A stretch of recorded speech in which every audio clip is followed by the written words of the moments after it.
Pessoal, na minha última ida a Las Vegas para assistir ao UFC Noite, a minha passagem de avião saiu pelo menos 30% mais barata graças à NordVPN. Eu também pude assistir lá dos Estados Unidos os meus streamings preferidos, que são mais baratos aqui no Brasil, acessando o NordVPN, e minha programação continuou sendo mantida mesmo eu estando lá. Então, se você está em um determinado país e um streaming em algum outro país é mais barato, via NordVPN você consegue acessar e garantir esse preço. Ou se você está num país onde uma determinada rede social é bloqueada e você queira acessá-la via NordVPN, isso também é possível. O melhor disso é que tudo isso é criptografado, ou seja, a sua privacidade é mantida e a segurança cibernética também. Isso porque a NordVPN identifica e elimina arquivos maliciosos antes do download. Tudo isso por R$ 9,55 nos primeiros 2 anos e mais 4 meses extras. Então, se você quer ter mais acesso, mais liberdade para navegação, privacidade e segurança cibernética, a NordVPN te garante isso por apenas R$ 9,55.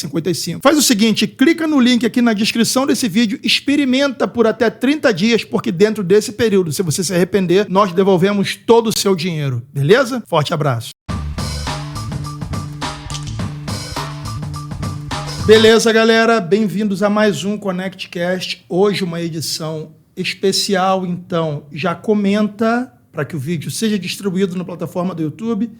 Dê aquele like, se você já conhece o nosso conteúdo. Se você não conhece ainda, assiste até o final, porque eu tenho certeza que até o fim você vai dar um like. Edição especial porque, como eu disse para vocês, ela é especial porque hoje eu recebo o grande mestre Francisco Mansor. Prazer, mestre, uma honra receber o senhor. Não, já levei 3 chamadas de atenção aqui, porque é você. Agora eu vou deixar você falar. É uma honra receber você aqui e poder aprender um pouco sobre o jiu-jitsu depois de tanto tempo de estrada. Quanto tempo no jiu-jitsu, mestre? Quanto tempo? Eu de jiu-jitsu? 78 anos de jiu-jitsu. 78 anos de jiu-jitsu. Como começou a sua história no jiu-jitsu, mestre? Eu vou ter que abreviar. Não precisa abreviar nada. O tempo que o senhor tiver, eu tenho. Pode falar à vontade, da forma que o senhor quiser. Só vou pedir para chegar um pouco mais próximo do microfone. Vou chegar. Eu nasci no interior de Minas, na zona da mata. Certo. Nasci na fazenda dos meus avós. Chamava Cachoeira Alegre lá. Não tinha nem cachoeira, nem era alegre, não. Era dureza o tempo todo. E por causa disso, eu era um garoto que não tinha o que fazer. Era só pescar e sair desde pequenininho.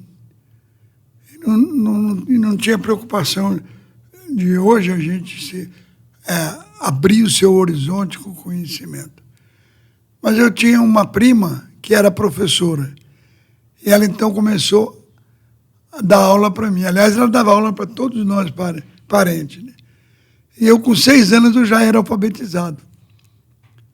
Eu já tinha superado a ignorância toda.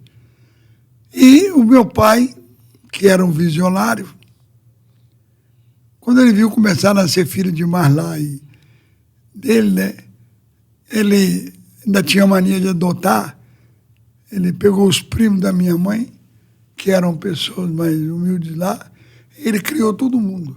Então nós éramos numa casa com 12 crianças, uns mais velhos, outros mais novos. Né? 6 irmãos biológicos e 6 que não eram biológicos.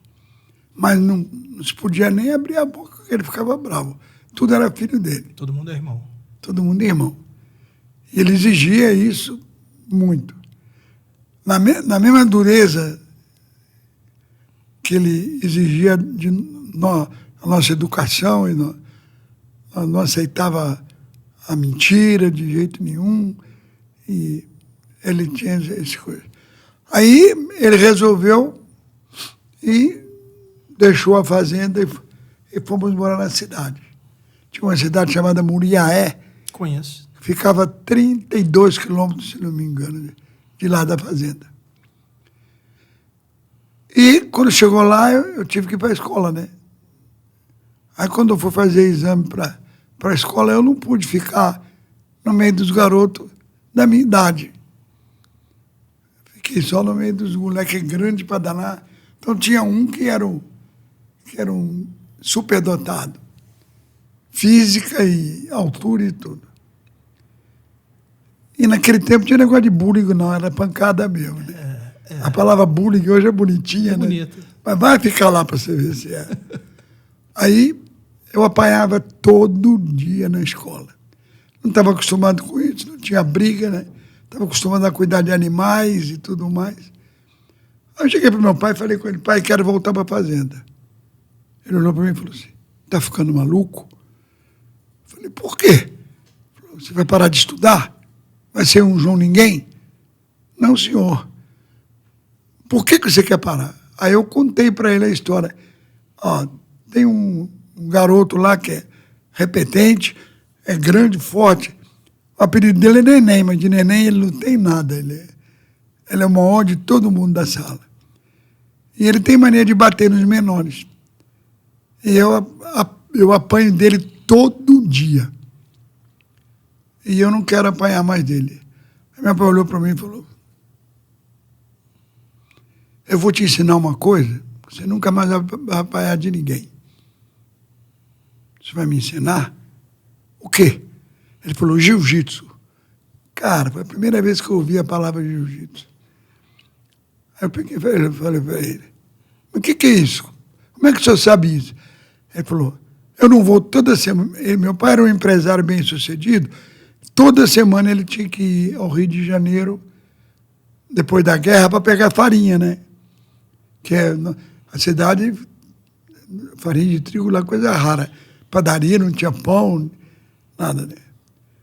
Aí ele falou, eu não vou toda semana ao Rio de Janeiro, às vezes eu não fico lá. É, pai. Mas e aí? Ele falou, eu aprendo jiu-jitsu com um homem que moldou o jiu-jitsu brasileiro. Eu falei, quem é esse homem? Ele falou, Hélio Gracie. Pronto. Aí quando eu falei que ele falou Hélio Gracie, eu falei, poxa, pai, como é que ele, sendo brasileiro, ele pôde moldar uma coisa que não é brasileira? O papai falou, não, ele tinha um problema de dificuldade física, que ele não tinha força nenhuma, e ele, então, arranjou uma maneira de praticar essa luta sem ter que fazer força. E eu aprendi, eu vou lá toda semana, eu tenho, às vezes, até 2 aulas com ele, de defesa pessoal e tal. Eu falei, poxa, pai, então me ensina isso, né? Aí meu pai era dono de um monte de empresa, né? Tinha empresa de transporte, caminhão, e era 2 hotéis, tinha, como é que chamava? Fábrica de macarrão, fábrica de vidro. Meu pai era um cara que... Por isso que ele morreu cedo, trabalhava demais. Trabalhava muito. É. Morreu cedo com quantos anos? Hein? Morreu com quantos anos, seu pai? 64 só. Morreu cedo. Muito cedo, né? Sim, eu acho. Hoje eu já estou com 85. Exatamente. Sou o único da família. Todos os meus tios morreram antes de 64 anos. Meu pai no interior costuma viver bastante. Pois é, mas todo mundo trabalhando demais, né? É. E aí eu até uma vez que ele falou assim, você precisa parar de se preocupar. Por quê, pai? Porque você se preocupa muito, você vai acabar morrendo, falava comigo. E aí ele pegou saco de farinha de trigo da fábrica, encostou um no outro assim, fez uma área grande, botou uma lona de caminhão por cima. Meu pai era muito grande, tinha 1 metro, quase 2 metros de altura. E ele ficava brincando comigo. Mas na brincadeira eu fui aprendendo alguma coisa. E ele treinava com os empregados todos, com os amigos dele da cidade. Tudo era um motivo para ele. Ele sempre foi muito esportista. E eu ficava olhando, né? Já estava no sangue, né, cara? Sim. Eu não deixava um dia. Eu ficava o dia inteiro, eu nem queria comer, mas eu queria era ver o jiu-jitsu. Aí, com pouco tempo, acredito que uns 3 meses mais ou menos, ocorreu uma mudança consciente em mim, que eu perdi o medo de tudo. E o neném, como é que ficou nessa história? Pois é, o neném vai entrar agora. Uhum. Aí um dia eu estava no recreio, né? E tinha um pedacinho de bambu, assim, mais ou menos da grossura de um dedo no chão. Eu apanhei aquele, estava todo aparadinho direitinho. Quem cortou, sabendo o que estava fazendo. Eu peguei aquilo. Aí o neném chegou todo posudo e me dá isso aí. Eu não sei aonde eu tirei coragem. Falei, não dou não. Já estava tudo enraizado, né? Não dou não. Aí ele pegou com a mão e puxava, eu puxava também. Aí ele botou as duas mãos, eu botei também. Ele me rodava em volta dele assim no ar, né? Porque eu era pequeno. E eu não dei. Como eu tinha visto o papai dar tão ruim aqui, botar o pé na barriga e jogar, eu não conversei. Segurei assim, deitei no chão, meti o pé na barriga dele e joguei. O neném passou voando por cima de mim, se esborrachou do outro lado. Melhor visão do mundo, né? Não sabia cair, não sabia nada, ralou a cara toda. Sensacional. E eu levantei para continuar a briga, né? O mais interessante é isso. Até hoje eu fico pensando, como que eu tive coragem? Eu levantei e fui para cima dele. Aí chegou a professora, mandou parar. A professora chegou gritando e eu ainda paguei o pecado ainda. Eu passei um mês na escola, depois da aula eu tinha que ficar e escrever 6 vezes. Não devo brigar na escola, não devo brigar na escola. Não era justo, porque o errado era ele. Exato. Bati tudo. Mas aí, o que foi bom para mim, sabe o quê? Eu virei o herói da escola. Todo mundo queria ser meu amigo. Onde é que eu estava assim, tinha 10, 12 em volta. Especialmente os pequenos, né? Até então ninguém tinha batido no neném. Nunca, ele batia em todo mundo. Ele era invicto. Você perguntou o quê? Ele era invicto até então, o neném. Além de ser invicto, não era nem invicto. Ele era intimidador. Ele era intimidador, muito forte. Sim. Né? Muito grande. Uhum. A desproporção minha para ele, você vê que ele te rodou. No bambu, ele me rodava Sim. em volta dele, eu não consegui botar o pé no chão. Quando ele deu uma afrouxadinha, eu tomou na guia dele. Sensacional. Aliás, meu pai chamava de balão, chamava de... não sabia os nomes em japonês. Sim. Aí, então, todo mundo ficou meu amigo. E o mais interessante, sabe quem era meu melhor amigo? Neném. Neném. Claro.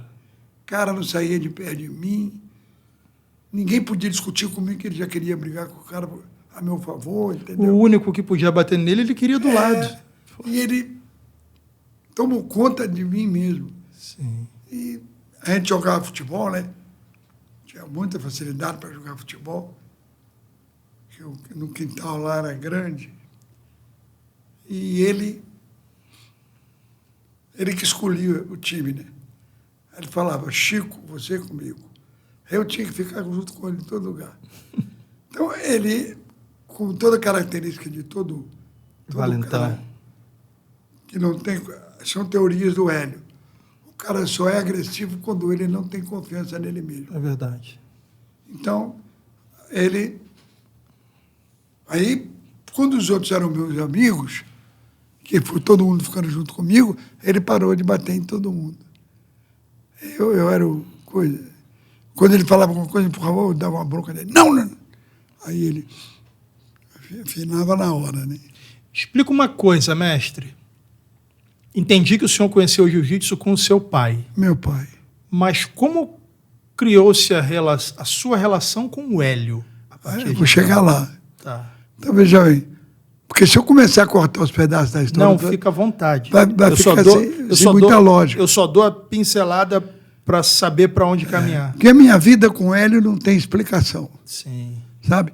Eu não sou um parente dele, não tenho Grace no meu nome, e, no entanto, ele foi, para mim, o pai mais carinhoso e mais presente que eu tive, porque o meu pai morreu cedo, né? Sim. Aí, então, eu fiquei, como se diz, gostei de bater nos outros, né? Aí fiquei batendo, mas não apanhava mais, né? De ninguém. Mas passou a bater? Aí passei a bater. Então, virou um desafio. Sim. Sabe? Sim. Eu marcava, por exemplo, depois da aula, eu marcava briga com 2, 3 caras na pracinha que tinha lá. Sentiu o poder na mão, né? Pois é. E tocou no meu sangue, né? Imagino. É. Sim. Uma coisa que Deus sabe o que faz, ele já me direcionou certinho. Aí eu continuei fazendo jiu-jitsu com meu pai, mas inaugurou um campo de aviação na minha cidade. E o gerente da mecânica do meu pai tinha uma mecânica muito grande, que eram muitos caminhões, né? Só o MAC tinha 45, cara.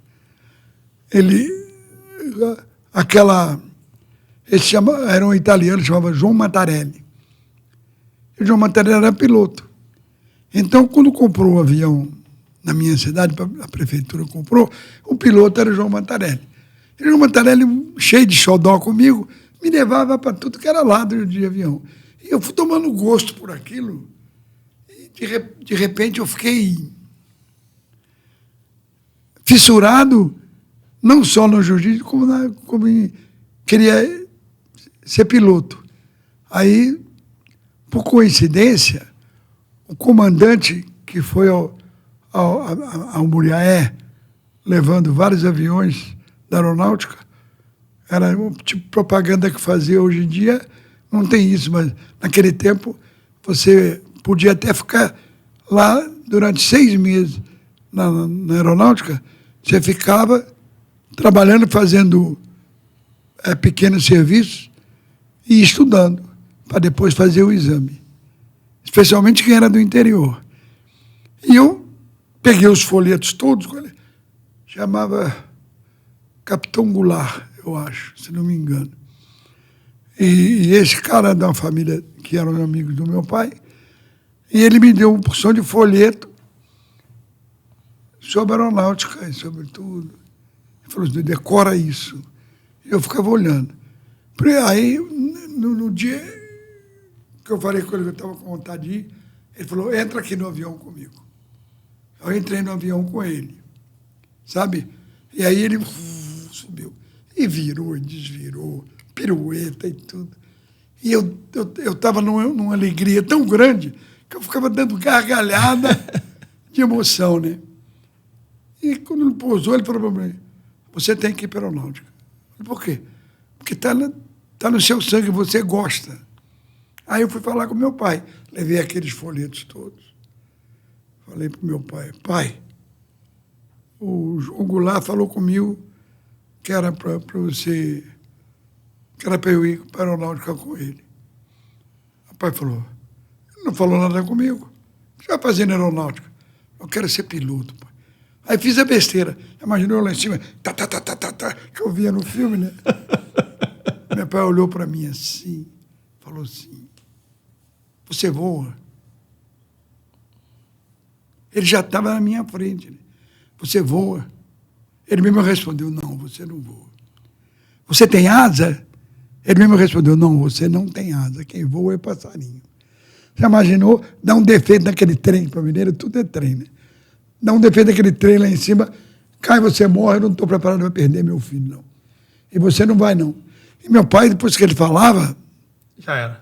Agora a lei dos medos e dos persas, né? Não voltava atrás de jeito nenhum. E eu fiquei agoniado com aquilo, cara. Puxa, mas é meu sonho. Sacanagem, não deixar eu ir, né? Aí, passaram-se 2 semanas, eu tracei um plano de fugir de casa. Aí eu fugi para Juiz de Fora, que era a maior cidade que tinha ali perto. Quantos anos? Eu tinha 13 anos. Eu fugi para Juiz de Fora. Aí eu tinha terminado o ginásio e fugi. Aí ele botou os homens dele e me trouxeram de volta. Aí eu fugi para Belo Horizonte. Me pegou também. Aí eu falei, estou sendo burro, pensei, né? Meu pai disse que a gente tem que ser inteligente, eu vou traçar um plano. Aí tracei um plano, cara. Bem bolado. Nem para minha namorada eu contei que eu estava indo embora para o Rio de Janeiro. Né? Eu fui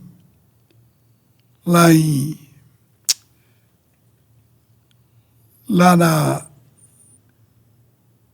rodoviária? Não fui na rodoviária. Se eu fosse para a rodoviária, eu não tinha ônibus direto para o Rio de Janeiro, nem para São Paulo. Né? Aí eu falei, eu tenho que traçar um plano. Eu vou para São Paulo, de São Paulo eu vou para o Rio. Ele não vai me achar. Mas foi como? De avião? Hein? Foi de avião? Foi de ônibus? Não, de ônibus. De ônibus? Não foi nem de ônibus. Aí o que eu fiz? Eu era conhecido como filho dele, com aquela empresa de transporte imensa, tinha sempre um problema. E meu pai fez a gente muito precoce. A gente saía para resolver os problemas, entendeu? Aí eu fui, uma noite, eu fui para Rio Bahia, na guarda rodoviária, e falei com o cara, eu preciso de uma carona para São Paulo. O que é São Paulo, Chico? Meu pai teve um problema com um caminhão lá, meu pai está mandando levar um documento. Mostrei o envelope, né? Aí o cara parou um caminhão, eu fui para São Paulo. Putz. Fui para São Paulo e uma viagem horrível, cara. E fiquei no Brás, onde os caminhões paravam. E eu sabia que estava cheio de motorista do meu pai lá. Aí eu fui, quando cheguei lá, ainda pagaram o meu almoço, né? Eu fui na pensão lá, almocei e tal. E que nós chegamos lá, mais ou menos na hora do meio-dia. Saí à noite, chegamos... Naquele tempo a estrada não tinha asfalto. Imagino. Né? E aí, eu sabia que depois de almoço, todos eles iam para a cabine do caminhão dormir para poder dirigir de volta. Para aguentar a volta, né? Aí eu, malandramente, fui lá na pensão, perguntei como é que eu faço para ir para a rodoviária. O cara me explicou tudo direitinho. Aí eu peguei lotação, era lotação em São Paulo, e fui para a rodoviária, que hoje é a Cracolândia, né? Antes Sim. era a rodoviária. Sim. Aí cheguei lá, comprei uma passagem para o Rio de Janeiro. Que eu pensei, né? O cara vai dizer para ele que eu fui para São Paulo. Ele vai me procurar em São Paulo, vai me achar que eu vou estar no Rio.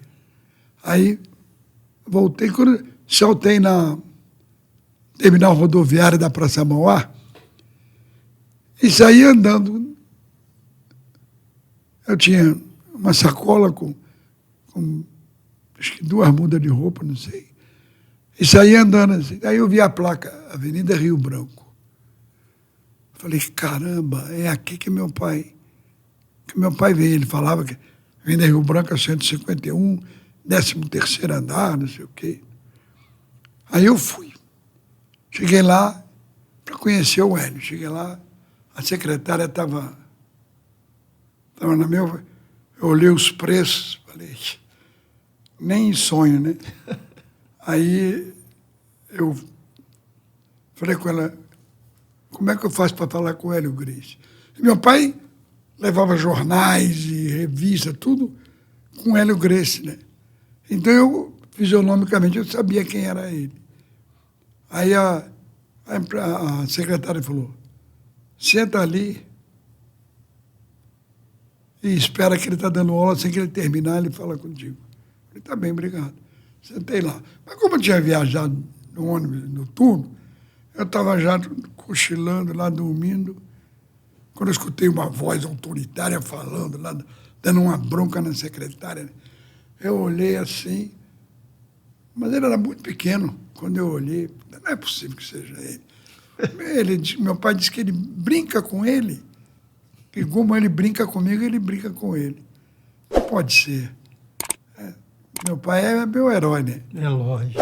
Então eu fiquei assim, na dúvida, mas quando ele veio chegando perto de mim, eu vi que era ele.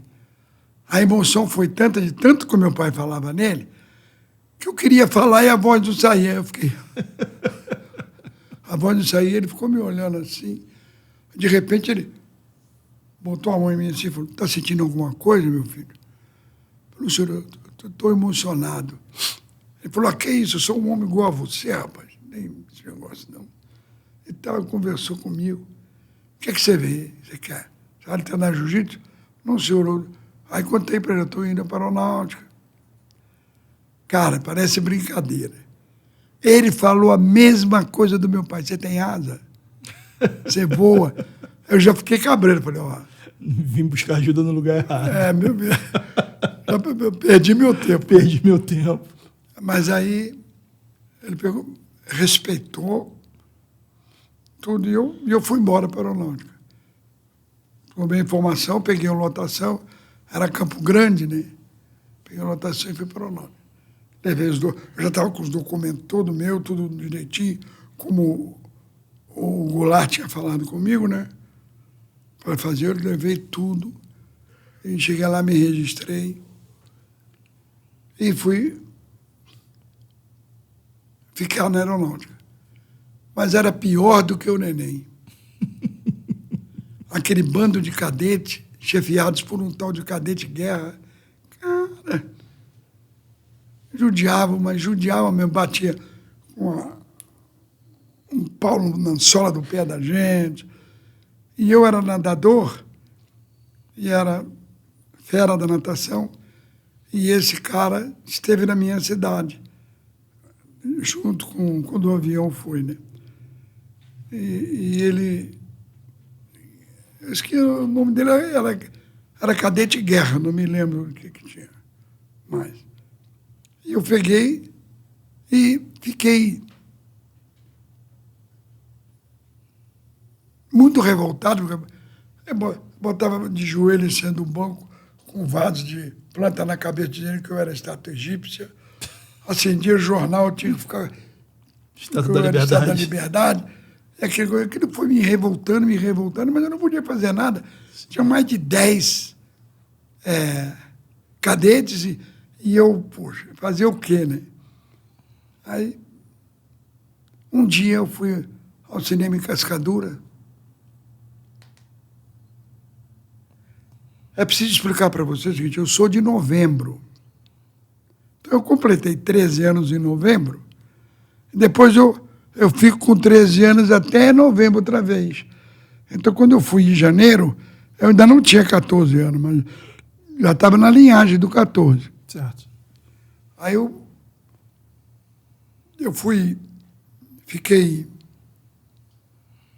saí do cinema e era um terreno baldio enorme que tinha em Cascadura, e ali ficavam as lotações que iam mais para dentro, né? Bangu.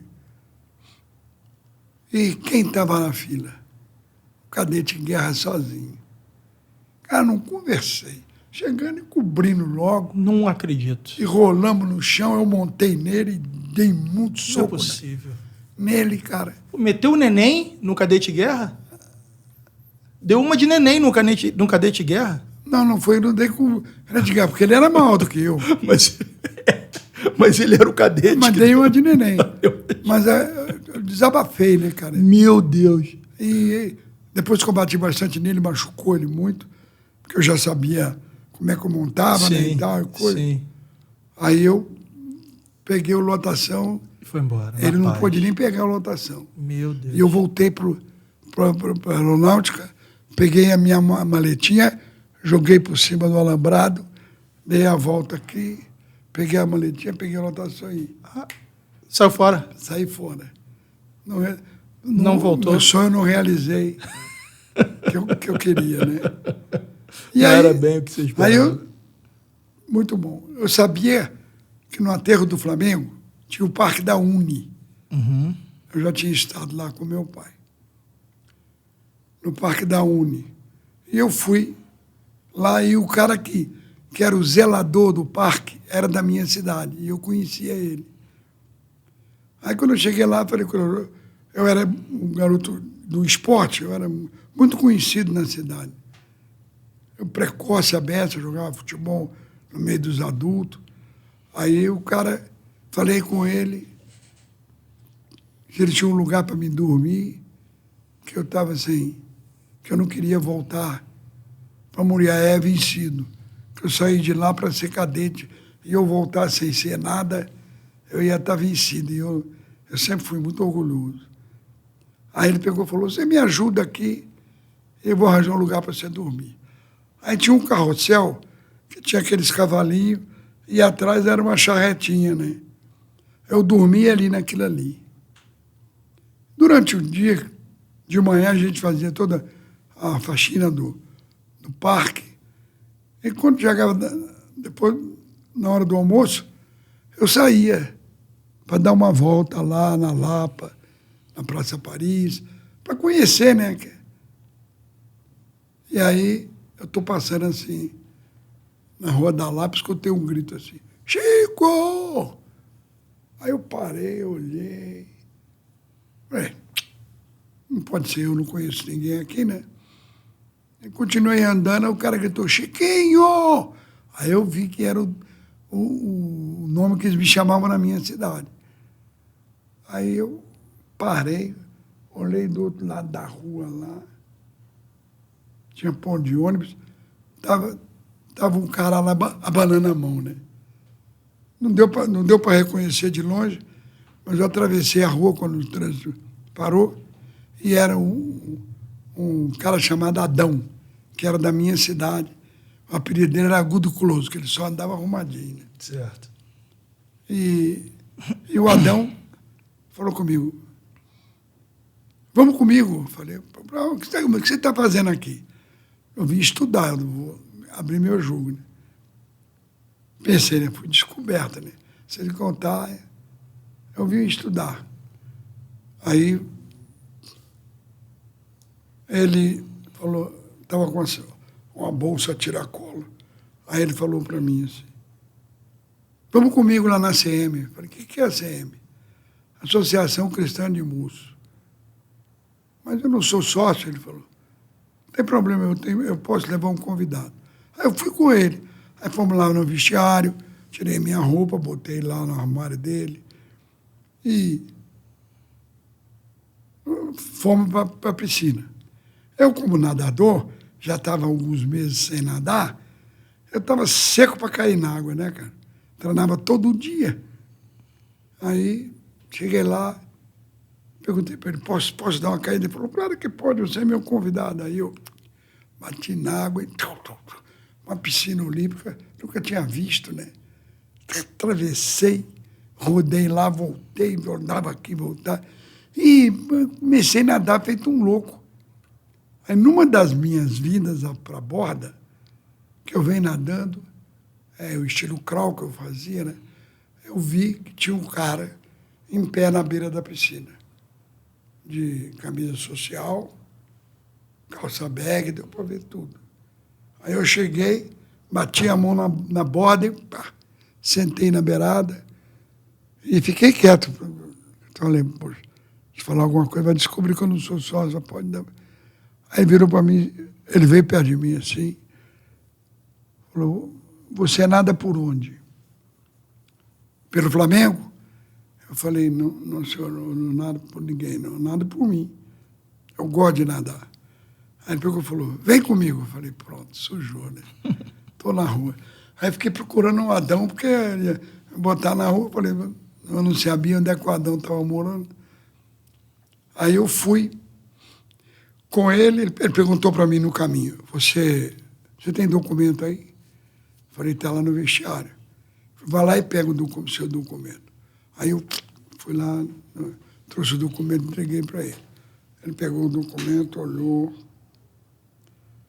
aí pegou a máquina Polaroid, tirou um retrato, cortou tudo bonitinho. Eu estou ali olhando ele. Aí botou um papel na máquina, começou a bater. Eu estou ali. Até então, já estava ficando tranquilo. Aí passou cola no retrato, colou e bateu o carimbo em cima. E me deu. Falou, você não nada por ninguém, você não tem compromisso com ninguém. Não, senhor. Então você agora é atleta da CM. Me deu.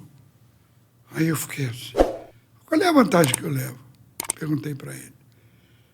Você pode vir de manhã para poder nadar, que você vai entrar na equipe de natação da CM, você vai poder nadar e você tem o direito de fazer o seu desjejum lá na cantina do Baiano.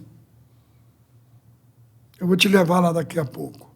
Aí fez, assinou, me entregou, eu botei no envelope, botei aqui e fui para lá conhecer o Baiano. O Baiano chamava Antônio Gentil. Era Baiano. Vê como é que Deus faz as coisas, né, cara? Bota você no caminho e não te abandona. É. Aí eu fui. Estou lá. Como meu pai tinha bar, armazém, esses negócios, eu já estava experimentado naquilo. Comecei a ajudar ele no atendimento. Tinha um horário lá que não estava gente aberta. Comecei a ajudar ele. Ele foi adquirindo confiança em mim. Começou a me dar uma grana. E eu ficava lá, anotava tudo no papel que eu vendia, entregava tudo na mão dele, acertava com ele o dinheiro. Aí ele falou, onde é que você mora? Eu falei, lá no aterro do Flamengo. Aí ele falou, no aterro? Aonde? Eu falei, no Parque da Uni. Ele falou, vamos lá. Aí eu vim com ele. No caminho ele fez uma opção de pergunta, eu respondi, né? Por que eu ficava lá, eu expliquei tudo. Quando chegou lá, no Parque da Uni, ele perguntou, onde é? Não tem uma sala, não tem nada aqui para você ficar falando. Eu falei, eu durmo aqui. Aí mostrei para ele a charretinha, né? Aí ele falou, não, você não pode ficar aí. Aí me levou de volta, foi lá na Frei Caneca, comprou um colchonete e levou lá para a CM. E no depósito dele, da CM, que tinha gradados, esse negócio todo, ele botou o colchão e eu dormia ali. Tinha barata demais. Aí no dia seguinte ele mandou dedetizar para poder matar as baratas. Porque aquela noite eu não dormi, né? Era barata passeava até em cima de mim. Aí eu consegui descansar mais ou menos, né? E no dia seguinte falei com ele, ó, tá cheio de barata. Aí ele chamou uma dedetizadora, fez. Aí ficou melhor. Aí eu dormia lá dentro do depósito e trabalhava com ele na cantina. Na lanchonete. Então ficou. Ele me dava uma grana e tal. E aí fiquei por ali com ele. E acabou ficando meu amigo. Ele já era um cara adulto já. Ele ficou meu amigo. Mas e o jiu-jitsu? Não.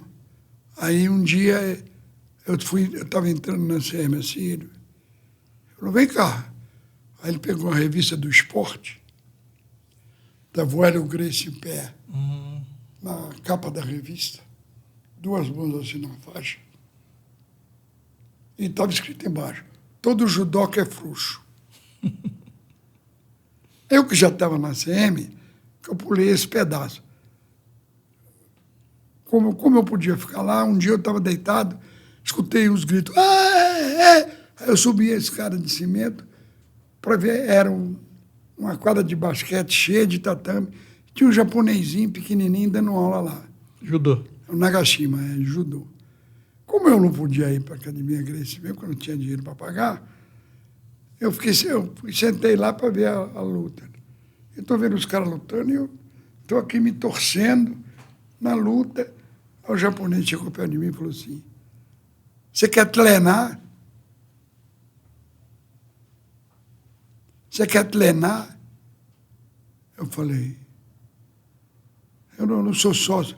Você não é o Chico da piscina? Eu falei, sou o Chico da piscina. Já tinha sido campeão carioca de natação, estava conhecido já, né, dentro. Todo mundo falava comigo, porque eu era o garoto. Mas nessa altura o seu pai já sabia que o senhor estava no Rio, escondido aqui? Sabia não. Que isso, não deve ter sido um sofrimento na sua família. Meu pai só me achou quando eu tinha 17 anos. Que isso, gente? Eu escrevia carta para minha mãe, tá bom. ia na Praça 15 e botava no correio. Entendi. E dei o endereço da postagem da Praça 15. A minha mãe escrevia para mim, eu ia lá, E pegava. tinha uma caixinha, pegava, tipo Caixa postal. caixa postal. Né? Mas aí, o tempo foi passando, e eu estava lá na piscina, na espreguiçadeira lá deitado, comecei a escutar uns gritos. Ah! Isso, aí o Nakashima ofereceu para o senhor Não, treinar. mas eu pulei um pedaço. Eu estava deitado na espreguiçadeira, eu peguei, subi a escada de cimento, e que eu vi que tinha um tatame imenso, nem sabia que chamava tatame, né? Imenso lá. Eu fui, sentei do lado, numa cadeira, e fiquei olhando. Mas os caras lutando e eu estou aqui torcendo, né? Aí o Nagashi chegou para mim e falou assim, você quer treinar? Falei, eu não sou sócio. Falou, você não é o Chico da piscina? Falei, sou. Ele virou e falou, você é sócio atleta, você pode. Aí eu falei, ele botou o L no lugar errado quando ele perguntou e botou o R no lugar que não tinha. Sim. Aí também são coisas que você enfia na mente e não Sim. tira, né? Aí eu falei para ele, eu não tenho essa roupa aí. Eu nem sabia que chamava kimono. Aí ele virou para mim e falou assim, não, eu arranjo uma para você. Aí foi lá no vestiário e trouxe um kimono amarelo, rapaz, que antigamente parecia que estava numa armadura, tudo duro, né? Aí ele falou, pode treinar. Aí eu comecei a treinar, né? Lá, e chegava no chão, eu queria logo dar uma chave de braço. Ele veio e deu uma bronca, não pode, que no judô não tinha nada disso na época, né? Aí então eu tive que lutar só em pé com os caras, e aí ele começou a me ensinar.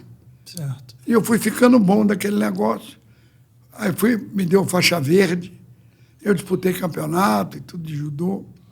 Então eu era o heróizinho da CM, todo mundo falava comigo, né? Muito bom. E aí eu fiquei uns tempos lá, e um dia eu chego, ele mostrou a revista do esporte. Falou para mim. Eu falei, pô, eu sou judoca e não sou frouxo. Aí peguei a revista, fui lá falar com o Nagashima. Falei aqui, ó, o que o Hélio falou daqui. O japonês virou médico. Ficou branco na hora. O pessoal tinha um medo do Hélio. O japonês virou Hélio, ficou branco. Não fala nada, não diz que é meu aluno aqui, não sei o quê. E se você... Eu falei, não, eu quero ir lá só para mostrar para ele que eu não sou frouxo. Se você for, não volta mais, ele falou para mim, sabe? Era o medão que eles tinham do Hélio. Sim. Aí eu aguentei umas 2 semanas, que eu sou muito contraditório. Cara, eu sou um... Tem que ter paciência para lidar comigo. Meus filhos é que sabem. Eu sou difícil de entender. Até hoje, continuo sendo. Graças a isso, eu consegui fazer tudo que eu fiz até hoje. Isso aí. Aí eu fiquei... Onde é que eu parei? O senhor estava indignado porque o Hélio chamou todos os judocas de frouxo, deixou claro para o Nagashima que não era Era um frouxo. termo naquela época muito comum. Sim, na verdade, essa é a história que a gente Não é conhece. tão ofensivo como é hoje, né? Não, era questão de desafio, era o que tinha no vocabulário e ele queria desafiar os outros a lutar. Aí eu fui, depois de umas 2 semanas, botei meu kimoninho debaixo do braço. Sim, E eu sabia onde era, né? sim. Fui lá. Aí cheguei lá, ele estava assim, dando aula no ringue grande. Aí quando ele me viu, eu fiz assim para ele. Aí ele falou, o senhor quer falar comigo? Me chamou de senhor e tudo. Tá bom que eu já tinha barba, né, e tal. Aí ele, que eu sou da raça árabe, né, tem pelo para danar. Aí eu falei com ele, o senhor lembra de mim? Ele falou, não. Eu com uma cara de pau. Ele falou, que você veio treinar jiu-jitsu? Eu falei, eu sou filho do José Mansur, lá de Minas. Ele falou, o Turcão. Ele falou, aquele homem é forte demais. Aí eu fiquei com o apelido de Turquinho lá um ano inteiro, por causa do meu pai ser o Turcão. Sim. Então ninguém me chamava de Chiquinho, era Turquinho, Turquinho, porque o Hélio falou que eu era filho do Turcão. Aí comecei a lutar com o cara lá. Aí expliquei para ele, falei, não, eu vim aqui porque o senhor disse que o judoca é frouxo. Mostrei a revista, eu sou judoca e não sou frouxo. Cara de pau, né? Hoje em dia, se fizer um troço desse, você vai apanhar muito. Aí ele pegou, virou e falou assim para mim, você quer lutar comigo? E começou a rir. Falei, não, com o senhor eu não quero não. Eu luto com um aluno seu para o senhor ver que eu não sou frouxo. A minha ofensa é ele ter me chamado de frouxo. Sim. Eu não sou frouxo. Aí ele pegou, falou, deixa esse negócio aí, que era meu kimono, vai lá na rouparia e pede um kimono lá e bota, diz que eu mandei te dar. Se eu não fui lá. Aí, se não me engano, quem era o roupeiro na época era Jorge Prachete Medi. Sabe, na época. Medi foi roupeiro da Academia Igreja. Caramba. Medi do... Jorge Prachete Medi. É do judô. Do judô? É. É mesmo? Não sabia disso. O Medi, Valdemar Santana foi roupeiro, só que eu não peguei o Valdemar. Sim. Eu cheguei depois que o Valdemar tinha saído. Mas o Medi não, o Medi ficou meu amigo. Eu sou até compadre do Medi. Que bacana. Depois, o tempo foi passando, né? E aí o Hélio falou, vai lá que... Aí eu cheguei, estava um afrodescendente assim, bem moreno. Deixa eu lembrar o nome dele. Moacir Luzia Vale. Putz, lembrou o nome e sobrenome. Moacir Luzia Vale. A gente chamava ele de Luzia. Moacir, aí começamos a lutar. Eu ia com o monge, aí bem. Mas no chão eu bati mais de 100 vezes, né, cara? Batia no chão, bati de armlock, de chave de braço, de triângulo, de tudo que você pode imaginar, eu bati. Aí, no movimento de luta, o cotovelo dele bateu na minha boca. Depois nós ficamos amigos, eu e Luzia, sabe? Luzia era lá do Espírito Santo. Sim. Aí ele falou que bateu sem querer, mas na hora que eu vi o sangue, eu fiquei bravo, fui em cima dele, que é agressivo. Normal. Aí o Hélio perguntou, ô moço, você veio aqui me dizer para provar que você não é frouxo ou você veio aqui para brigar? Eu não podia falar nada. Qualquer coisa que eu dissesse seria covardia. Sim. Eu falei, não, eu faço o que o senhor mandar. O senhor quer provar que eu não sou frouxo. Aí ele pegou e falou, vai lá dentro, dá uma chuveirada, vem, pode deixar o paletó do kimono lá, vem só com a calça do kimono. E vem com a tua faixa amarrada, a faixa branca, né, que a gente usava. Aí eu cheguei lá, tinha um... Você vê como é que ele era o jeito honesto. Ele podia ter pegado um grandão lá, né, porque eu tinha cara de homem, tinha barba, ele não ia ser covarde. Ele não me perguntou nem uma vez quantos anos eu tinha. Ele podia ter botado um cara cascudo para me pegar. Sim. Pegou um cara com o meu corpo, era um fuzileiro naval que era lutador de vale tudo. Eu só não consigo guardar o nome dele. Aí saímos no pau, né? Valendo tudo, taparia tudo. Taparia. Soco, pontapé, valia tudo. Eu queria brigar, não é? Sim. Aí ele não dava refresco, não, mas ele era honesto. Aí o pau quebrou, eu estava com a orelha desse tamanho, o olho estava inchado, o meu lado esquerdo aqui estava deformado já, começando a fechar o olho. Mas eu não parava. Eu queda no cara, o cara me fazia bater. Aí eu bati umas 500 vezes. E ele era, assim, meu corpo, na época eu devia ter o quê? Uns 60 quilos, 65 no máximo. E ele muito ágil, um lutador profissional. Mas brigar, eu sabia brigar, eu brigava à toa. Eu dava soco nele também. Não apanhei sozinho, não, mas fiquei ruinzão. Mas mostrou valentia. Não podia nem esbarrar aqui na minha orelha. E no chão eu batia, começava a ir pé de novo. Você não vai parar não, moço? Eu falei, o senhor ainda não falou que eu não sou frouxo.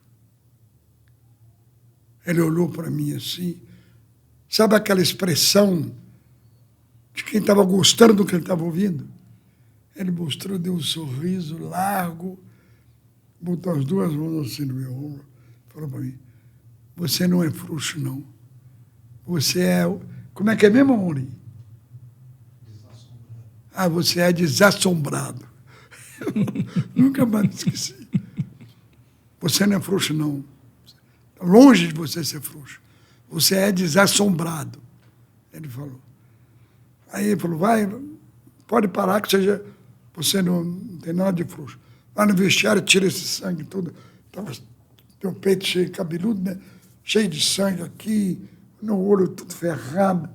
Fui lá e lavei direitinho. E volta para falar comigo. Aí eu voltei para falar com ele. Estava nem enxergando o caminho direito. Aí ele falou, você não pode fazer judô. Eu falei, mas por quê? Ele falou, porque você não é frouxo. Naquele tempo tinha essa bobagem, né? Sim, sim. O judoca era sem coragem, né? Então, ele pegou e falou, vai para casa e volta depois que nós vamos conversar. Você vai fazer jiu-jitsu. Eu falei, mas eu vi o preço aí, eu não tenho dinheiro para pagar. Falei, quando eu sou estudante. Quem que falou em dinheiro com você? Ele falou, inclusive, enérgico.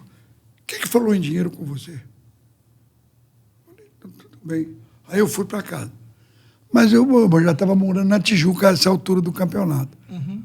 Aí eu fiquei assim, meio sem graça, de estar todo preto, né? Porque no dia seguinte estava isso aqui tudo preto. E a orelha estava feia, pretona, roxa. Aí eu não voltei. Esperei mais ou menos 30 dias e ao lugar que eu morava lá na Tijuca, eu estava recebendo dinheiro do meu trabalho, né? Uhum. Eu podia pagar, né? Aí eu fui morar... Esse mundo é pequeno demais. Sabe quem é a mulher que me recebeu lá no lugar que eu fui morar na Tijuca? Não imagino. A avó da minha mulher hoje. Uau. É coisa de Deus mesmo, né? Você não tem como sair da frente. É, todos os caminhos te levavam Cara, mas que te esperava. A hora, às vezes, eu fico parando para pensar, eu me emociono pensando. Entendo. Porque eu estava numa dureza danada e eu parei de ir na CM. Não estava mais fazendo judô. Quer dizer, minto. Eu continuei fazendo judô na CM, mas eu parei de morar na CM. Né?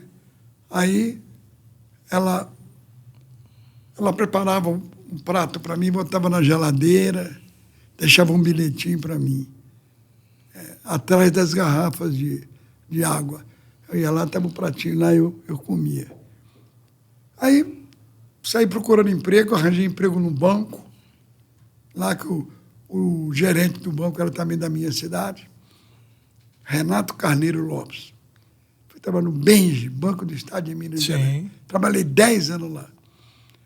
Aí eu eu voltei lá. Aí quando eu cheguei lá na academia, eu não ia dar mancada. Você lembra de mim? Não. Eu não falei nada. Eu entrei assim, sentei, fiquei esperando ele terminar a aula. Aí fui até ele, falei, professor Hélio, Ele olhou para mim assim e falou, você voltou, cara, me deu um abraço. Vai fazer o jiu-jitsu agora comigo? Eu falei, vou. Aí ele pegou e falou, nas condições que o senhor falou, que eu não ia pagar, eu vou. Aí ele pegou e falou, não precisa você pagar, não. O que você está fazendo? Aí eu contei tudo para ele. O que aconteceu depois de tudo. Que eu estava morando na Tijuca, na Rosília Brandão e tal. Que eu fui procurar esse Renato Carneiro Lopes no banco, que o Adão me deu uma dica de falar com ele, que ele era de Muriaé. Ele ajudava todo mundo de Muriaé. Fui lá, ele mandou eu fazer um teste. Foi gozadíssimo o meu teste da datilografia, porque eu não sabia.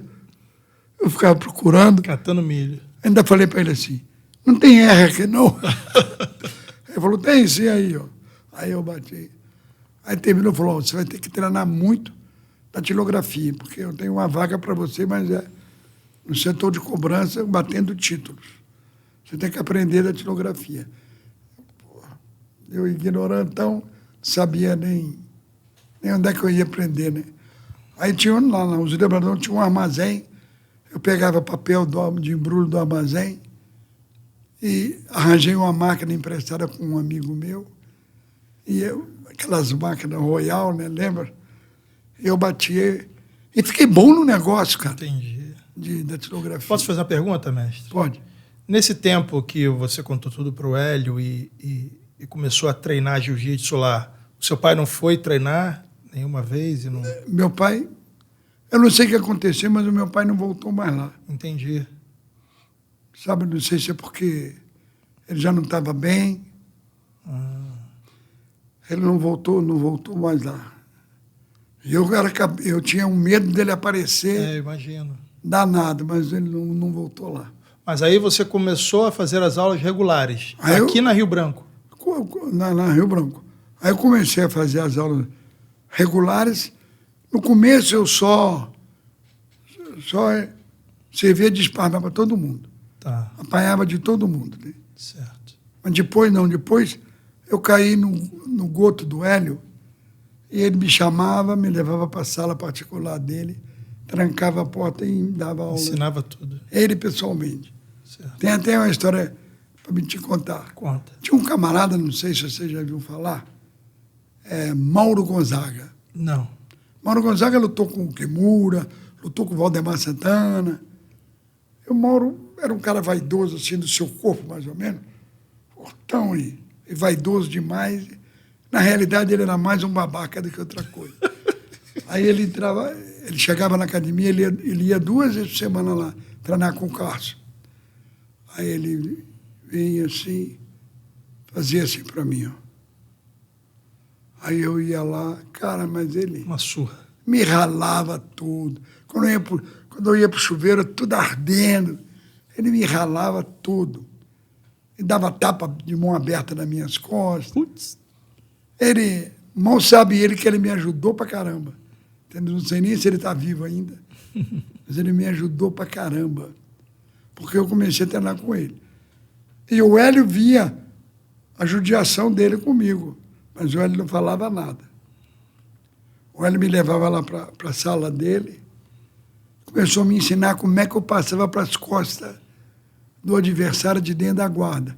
Ele na guarda, porque ele era fortão, eu botava ele na guarda e segurava na cabeça dele.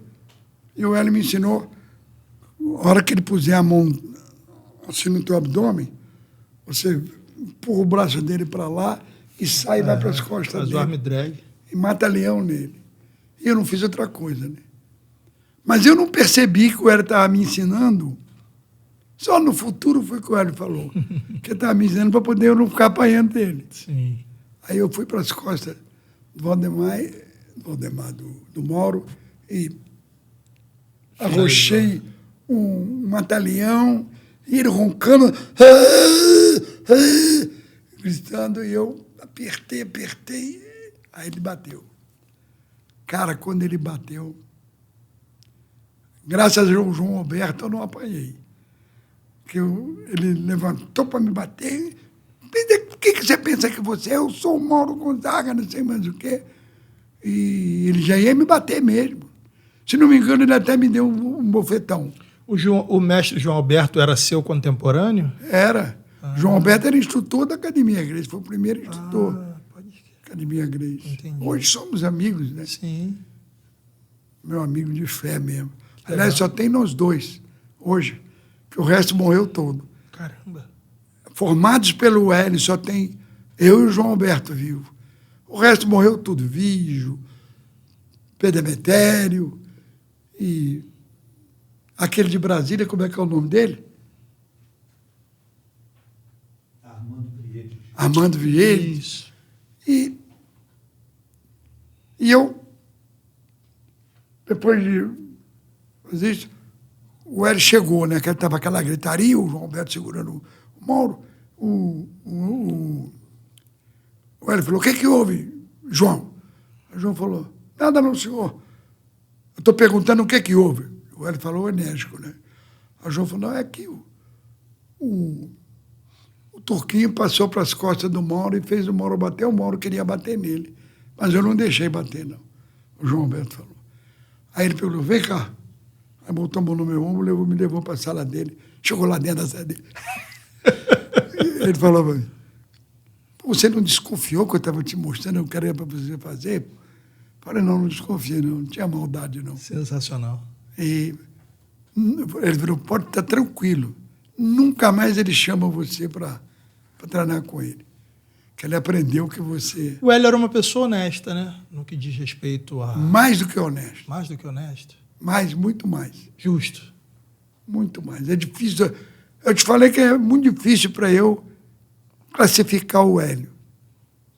Eu só te digo uma coisa. Ele foi meu herói a minha vida toda. Ainda é até hoje.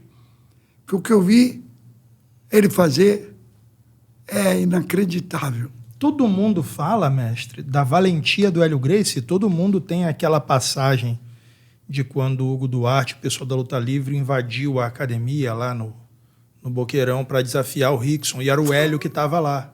Não foi no Boqueirão, não. Foi lá no Maitá. Isso. E o Hélio, na hora, falou: você vai lutar com meu filho, me dá um minuto. Ligou e o Rickson foi lá e pancada comeu. Não foi o Rickson, não foi o Royler que lutou. Não. Então, não foi essa. Eu acho que foi a do Boqueirão mesmo. Royler foi com o Eugênio Tadeu. Pois é, o Eugênio Tadeu. Então, eu estou citando o evento onde o Hugo Duarte invadiu a academia com mais de 100 pessoas da luta livre. Isso aí eu não me lembro, não. Então, e o relato é que... eu não sei dessa história. O relato é que todo mundo estava assustado porque foi muita gente e o Hélio na postura... Mas é a coisa que o Hélio mais gostava... Sem era titubear. Falou: peraí, meu amigo, vamos ligar. Pegou aquele telefone fixo de disco, né? Me dá meia hora que meu filho tá chegando. O Rickson foi lá, bateu na cara de quem tinha que bater, voltou, obrigado. Tem até que te contar uma coisa que o Rickson fez. Conta, por favor. Que ninguém sabe. Você sabe que o Rickson lutou com o Rei Zulu, né? 2 vezes. Eu fui o juiz da luta. E o Rei Zulu não foi muito honesto com o Rickson. Por quê? Porque quando o Rickson deu um mata-leão nele, ele batia assim. Eu ainda tenho marca da unha do Zulu na minha mão até hoje. Me tira uma dúvida, mestre. Você foi o juiz dessa luta. Aquela luta foi um vale tudo porque me disseram que o Zulu não podia bater por cima no chão. Mentira. Valia tudo? Tudo. Eu era o juiz, cara, da luta. Ainda teve um lance. O Zulu passou azeite para escorregar no cabelo. E quando chegou lá, quando eu olhei para ele assim, ele estava já suado, né? Escorrendo assim. Aí eu falei com o Vígio, me arranja 1 litro de álcool. Onde é que eu vou tirar álcool agora? Tem que tirar. Se vira. Se não der, compra na farmácia. Aí eu molhei um pano e esfreguei, tirei aquela gordura toda dele. Para não escorregar. Entendi. Então valia tudo. Nas 2 lutas o pau podia cantar. Valendo tudo, valendo. O Zulu tinha um tapa famoso. Ele só não achou o Rickson para acertar. Entendi. Ele virava a mão assim, pau, pegava no pé do ouvido e o cara dormia mesmo. Muito grande o bicho, né? Muito forte. Muito grande. Era um gorila, né? É, um gorila. Eu perguntei para ele: você faz dieta alimentar? Ele falou: não, como até preda. Falou comigo. eu fui o juiz da luta e o Rickson deu um couro do Zulu, né? 2 vezes, né? A primeira não foi muito couro, não, mas a segunda foi. A primeira foi quando o Hélio jogou um balde de gelo nele e falou, levanta. Pô, não, tá foi cansado. em Brasília quando o Zulu conseguiu jogar o Rickson fora do ringue. Isso. Entendeu? Essa eu nem vi, essa luta. Agora, lá o Hélio mandou eu ser o juiz.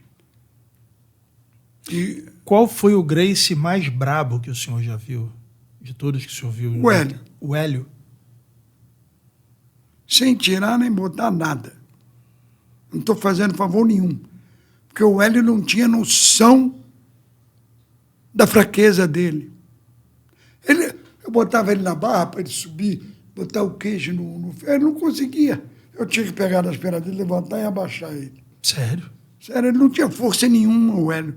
Força física, assim, de braço. Sim. Ele tinha forte aqui, ó. Antebraço. Só que era igual brucutu. Imagina. Largo, assim, de... Pegada, né? Não de treinar um... Então, pegada de estrangulamento. Você Abre vê e que fecha. O famoso dele era o estrangulamento com 2 palmas da mão para cima, né? Sim. Ele fez dormir Cator, fez dormir um cara que também ninguém conta essa história, mas apareceu aqui, lá em São Paulo, um japonês, até era bem gordinho ele, que ele era no circo, ele passava uma corda aqui no pescoço, botava uma ponta para um lado, outra ponta para o outro, chamava 2 caras da plateia, 2 caras fortes, para os caras estrangularem ele. E os caras faziam um cabo de guerra com o pescoço do japonês, o japonês sentado ficava rindo. E aí o Carlos Machado, que era o promotor dessas coisas lá, chegou à conclusão que era a maneira dele... Não é o Carlos Machado, pai dos Machado, não. Imaginei. Era outro Carlos Machado da Noite Carioca. Sim. O Carlos Machado espalhou em tudo que era jornal, na época tinha só a TV Tupi, espalhou tudo que o Hélio ia ser desmascarado, que o Hélio ia lutar com o cara. O cara nem lutar sabia o japonês. Mas não sei o que ele conseguia fazer, que ele ficava sentado assim e acorda. O Hélio chegou, sentou, puxou ele para a guarda, botou o paletó do kimono nele, puxou ele para a guarda. Um abraço. 30 segundos, o japonês dormiu. Aí foi aquele escândalo dentro. Foi lá na Gávea. Foi Não lembro. um escândalo danado. Você com quantos anos? Eu tenho 44, mas não lembro da notícia, porque do fato eu nem era nascido. Porque eu estou com 85, eu estou estranhando você. Não, é porque eu pesquiso algumas coisas. Porque quase não contaram isso. Então, o senhor falou que ia me contar alguma coisa do Rickson, eu acho que eu cortei o senhor, que o Rickson fez antes da luta com o Zulu. Eu cortei o senhor quando o senhor me disse que o Rickson fez uma coisa que o senhor não contou para ninguém? Eu vou acabar de contar. Tá. Deixa eu só terminar essa doença. Tá bom. Aí o japonês dormiu, foi aquele escândalo, invadiram a área, cara, teve que chamar a PM. Cara, deu uma zebra, porque já tinha gente demais lá. Sim. Quando disse que o Hélio ia ser desmoralizado, porque todo mundo queria ver o Hélio desmoralizado. O nego tinha de medo do Hélio e não tinha coragem de enfrentar ele. Aí então, o Hélio botou o japonês. Mas dormiu, foi difícil do cara voltar. Entrou médico lá e fez massagem nele. E o Hélio, naquela tranquilidade dele, continuou tranquilo. Aí o cara começou a dar uns espaços. Estou voltando. Você está voltando. O Hélio falou, ele está voltando. E, cara, o lugar lá não cabia nem a metade do pessoal que foi. A rua fechou de fila para poder entrar lá para ver. Entendi. Todo mundo queria ver a caveira do Hélio, né? Imagina, quem está no topo, o pessoal quer ver. Mas o Rickson, sabe o que o Rickson fez? Isso é muito importante. Eu quero contar isso, eu nem falei com ele que eu ia contar isso. Uma coisa, mas eu telefono para ele e falo. O Rickson, olha a hombridade do Rickson. Ele foi lá na casa do Zulu, ele soube que o Zulu tinha ficado paraplégico. Ele foi lá na casa dele, deu uma cadeira de roda elétrica para o Zulu, ainda mandou consertar a calçada toda, né, meu filho? Mandou consertar a calçada embora para poder alguém passear com ele. Cara, eu vou te falar, eu fiquei muito orgulhoso dele. Muito bom. Não tinha obrigação nenhuma de fazer e fez por solidariedade mesmo. Você vê, Sim, né? sim. Não comentou nada, não fez nada. Eu nunca ouvi Eu falar. fiquei sabendo porque eu sou propriamente da família. Sim. Mas minha família, ninguém sabe. O Rickson fez a coisa sozinho, foi lá. Se ele tivesse pelo menos me chamado, mas ele não chamou, não. Qual dos filhos do Hélio mais parecem com o Hélio, na opinião do senhor? O Rickson. É? Os filhos do Hélio são muito parecidos com ele, porque o Hélio foi um grande educador. Certo. Entendeu? Mas com as... Como é que fala? Com as... As virtudes do Hélio? Com a personalidade do Hélio, Tá. só o Rickson e o Roller também tem muito do pai, Sim. sabe? Perfeito. Muito. Mas os outros são os melhores da família Grace. Porque o Hélio foi um tremendo educador.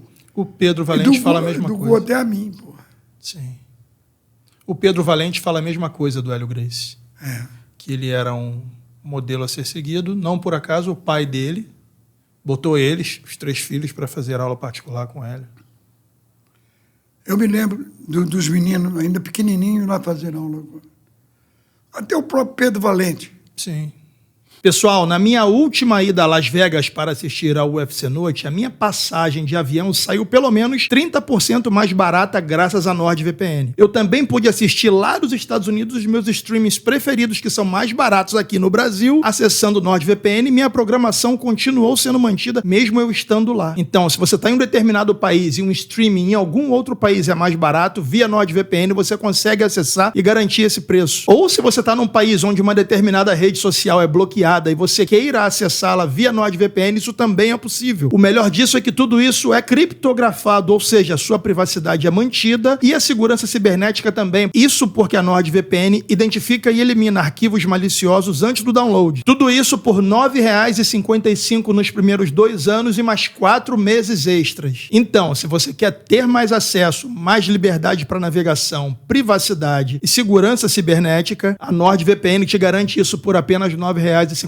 Faz o seguinte, clica no link aqui na descrição desse vídeo, experimenta por até 30 dias, porque dentro desse período, se você se arrepender, nós devolvemos todo o seu dinheiro, beleza? Forte abraço. Uma curiosidade a respeito da sua passagem pela vida do Hélio é que você participou...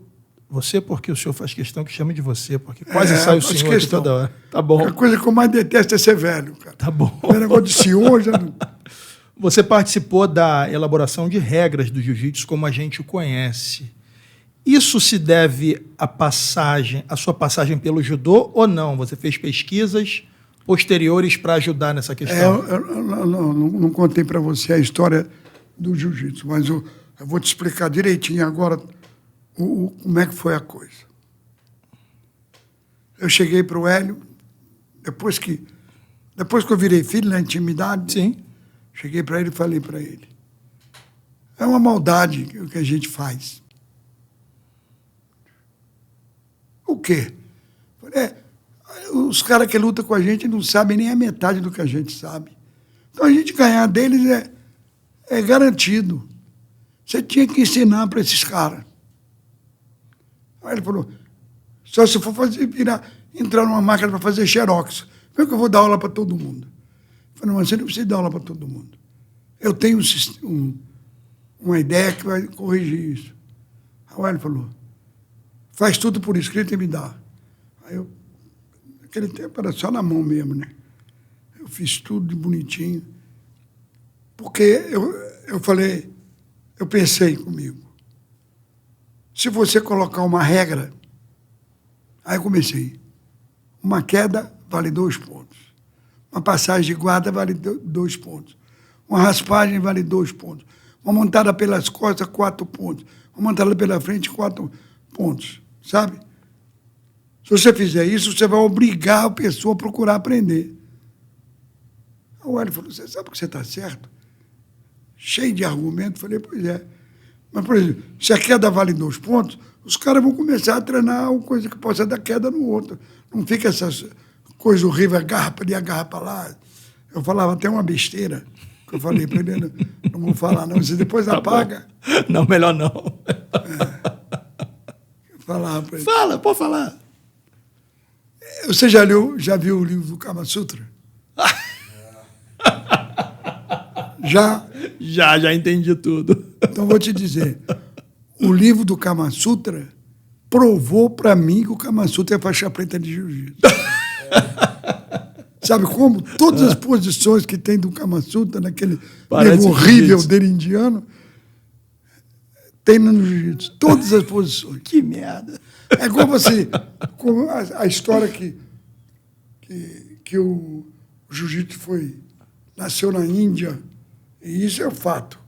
Nasceu na Índia mesmo. Jiu-jitsu é indiano, mas com o nome de Jujutsu. Mas, mestre, o que eu soube dessa história, só vou expor para o senhor o que eu soube para que o senhor possa elucidar. É que muito dessa questão de ter vindo da Índia foi feita para que se distanciasse do judô, que durante uma época queria transformar o jiu-jitsu todo em judô. Mas não foi, não. Me explique, Eu tenho então. certeza, porque eu fui na Embaixada da Índia e peguei um livro dessa grossura, desse tamanho, e eu tinha um pai de aluno que era indiano, e ele traduziu para mim tudo no lápis. E eu fui vendo toda a história que o Hélio conta, inclusive, na televisão, que aparece o Hélio contando, que ele falou, disseram, foi eu que disse. Comprovadamente, só que não dá para eu acreditar. Sabe por quê? Está na história. Quem foi que descobriu o Brasil? Os portugueses. Os portugueses. Mas quem foi que descobriu? Pedro Álvares Cabral. Nunca chamou Cabral. Chamou o quê? Pedro Alves de Gouveia. Tá bom. E como o nome dele não era nome nobre, puseram Cabral nele só para poder ser nobre. Entendi. Você vê a história paralela, você vai ver. Então, a história tem muita coisa de mudanças. Mas eu não acho pelo seguinte, veja bem, eu estou com 78 anos de prática de jiu-jitsu. Perfeito. E todas as coisas que sempre me enfiaram na cabeça é que tudo vem da física. As leis da física, ação e reação, centrífuga e empuxo, alavanca, empurro. Tudo vem. Então, você acha que o Buda e os monges budistas, lá naquela época, iam saber essas leis? Não, mas a lei da física não é só logicamente saber. impossível. É. Para eles criarem uma coisa baseada em alguma lei física. Porque ela exerce a força dela sobre Exato. nós, você sabendo dela ou então, não. eu acredito mais no seguinte, tudo que é bom vem de Deus. Concordo. Sem dúvida nenhuma. Concordo. É ou não é? É. Então, Deus inspirou, eu não entendo como também, mas ele inspirou o Buda para o Buda criar esse negócio, Siddhartha Gautama. Entendeu? Inspirou o Siddhartha Privadasi, que foi o sucessor do Buda depois que o Buda morreu, a botar o Jujutsu por toda a Ásia. Aí foi Sião, Birmânia, Tibete, depois Japão. É óbvio que o Japão enriqueceu muito, porque o imperador, na época que chegou lá, quando viu aquela maravilha, de você com as mãos limpas, um cara fraco batendo um cara forte, não precisava nem de ser o neném, né? Ele pegou todos os mestres de jiu-jitsu da época, mandou para as montanhas de Kosen. E pegou o Jigoro Kano e mandou o Jigoro Kano criar um estilo de desequilíbrio baseado com... Pegou todas as armas da época lança, espada, e tudo, malhete, tudo que ele podia, e colocou dentro do jiu-jitsu. Porque, veja bem, os monges não podiam usar a arma que era tentatória ou moral da religião deles. Eles não matam uma barata, um budista, nem um mosquito, entendeu? Então, as armas não eram usadas, mas aí foi aí que nasceram as artes marciais. Nasceram os samurais, os ninjas e muitos outros guerreiros que existiam naquela época, né? Tem coisa assim que, até na Bíblia tem coisa que a gente fica sem saber explicar, porque os soldados do Davi, teve um que matou 600, não foi? Estou por fora. Um homem está escrito na Bíblia. Se está escrito na Bíblia, eu não vou duvidar. Está na Bíblia, é verdade. Eita. Então, o único livro que ninguém consegue contestar até hoje é a Bíblia. Entendo. Né? Então, se o jiu-jitsu nasceu lá na Índia e chegou no Japão, foi onde ele enriqueceu de verdade. Onde ele passou a ser usado como arte marcial. Que antes não era. Era jujutsu. Era a defesa pessoal do jiu-jitsu que os monges budistas usavam, porque não podiam usar arma. Está entendendo? Então, Deus está com a vontade de beber água danada, e você consegue uma água geladinha, é uma bênção, não é? Então, foi o que Deus fez. Uma bênção. O jiu-jitsu tem que estar na vida desse povo. E aí deu a ele condição de fazer. Cara, se você souber quem eu era e quem eu sou, cara, só aí já dá para eu crer que é coisa divina. Entendo, é Deus entendi. que inspirou. Sim. Eu era para ser o maior bandido do mundo. Por quê? Porque eu sempre fui mal, sempre fui ruim. É mesmo? Pô, você nem imagina, o meu lado mal... É mal mesmo. Mal mesmo. Sem um pingo de pena. Mas essa falta de piedade é para quem não merece a piedade, de acordo com o seu julgamento. Estou errado? Mas aí o que aconteceu? Durante muito tempo eu fui um sujeito impiedoso. Mal. Mas Deus botou o jiu-jitsu na minha vida, botou o Hélio Gracie na minha vida, para eu ser. Eu brigava 5, 6 vezes por dia na rua. Você não podia me olhar que eu partia dentro de você. Era um sujeito, acho que meio fraco da cabeça. Ou inseguro, como o Hélio mesmo dizia, né? Ou inseguro, Era como insegurança. o Hélio mesmo dizia. Pode ser. Sim.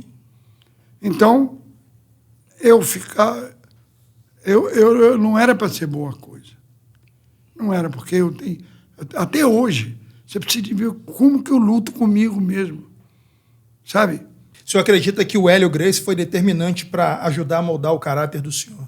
Foi. Entendi. Eu tive um pai que tinha os mesmos pensamentos do Hélio, sabe?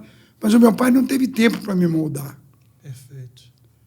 A fase perigosa da minha vida eu passei junto com o Hélio, e não com meu pai.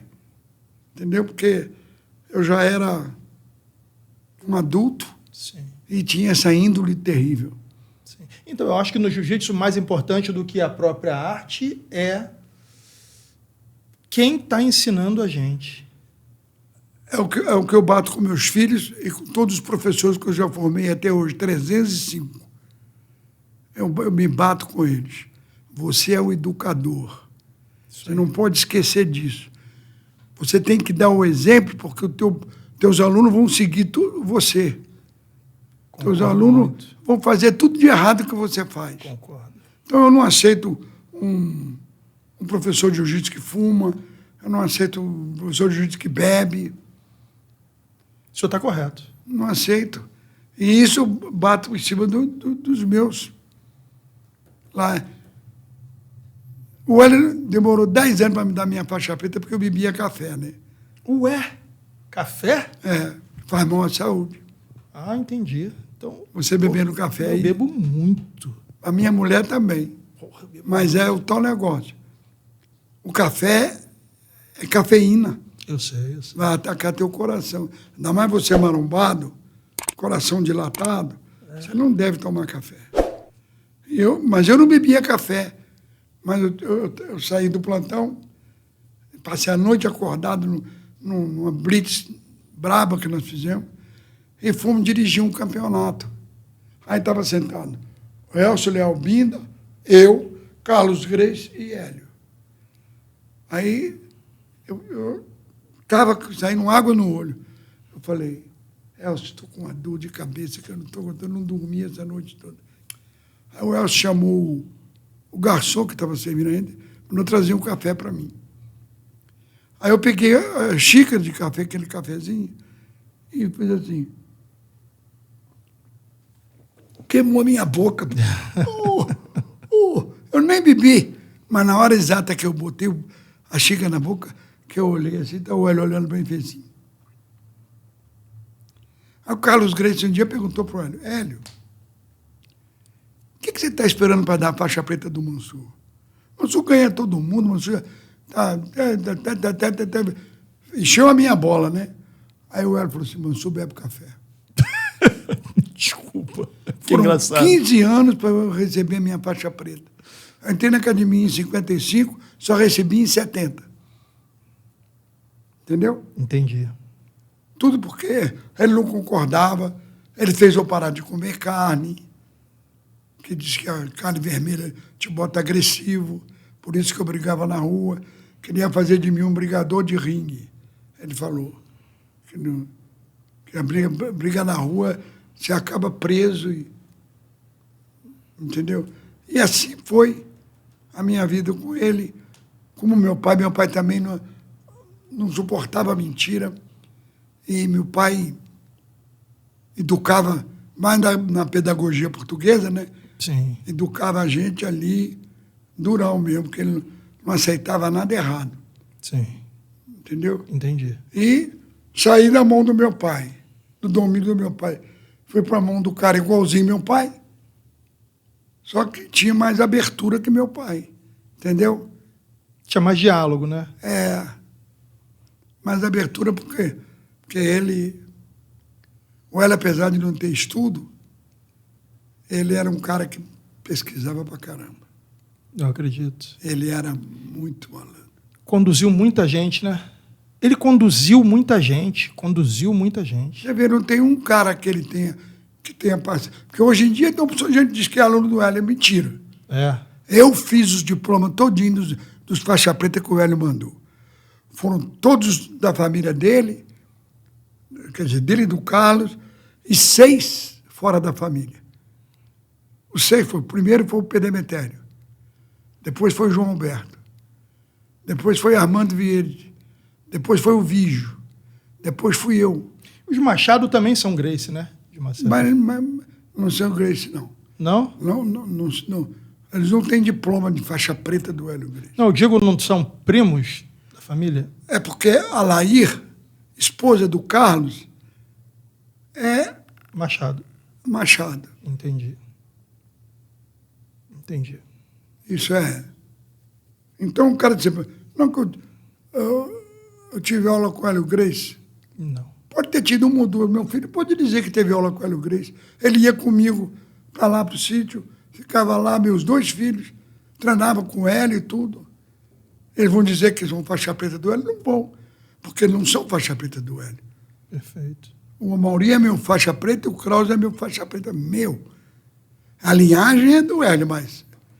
E a família Fada já treinou com Grace? Família Fada, a história da família Fada é... O Amauri não quer deixar eu falar. Estou se retorcendo ali. Pode falar. Já meteu aqui, ó, vai. O Fada, o professor do Fada foi aluno do Conde Koma, que é jiu-jitsu japonês. Tem Então, nada de jiu-jitsu Grace. A família Fada aprendeu com o mesmo jiu-jitsu. Com França, né?